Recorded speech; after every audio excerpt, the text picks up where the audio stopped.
Viktoras Rudžianskas. Nuo do iki do.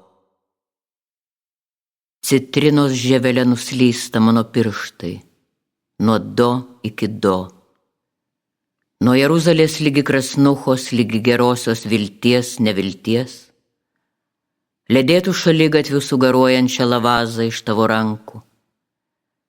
Kaip romėnų palikuonis stoga, sklandžių rankos judesių bandau pasitaisyti išsipešusius marškinius. Buvau geras sūnus, taip sakė motina, bet niekas netikėjo. Jie badė pirštais ir žodžiais ir žvilgsniais. Beveik nieko nelikė iš praeities ir tos dienos, tik Jeseninas. Mama, sakiau, neklausyk, nematyk. Ir skaičiau iš atminties vien Jeseniną. Ji verkė, o jie buvo teisūs. Dieve mano, perštintis rankų raumenis švininiai kojų, neklauso nei širdies, nei proto, vien automatika, dar veikianti, bet aiškiai sutrikusi, neša nevilties ledėtų šaligatviu, nuo do ir nuo do ir nuo do.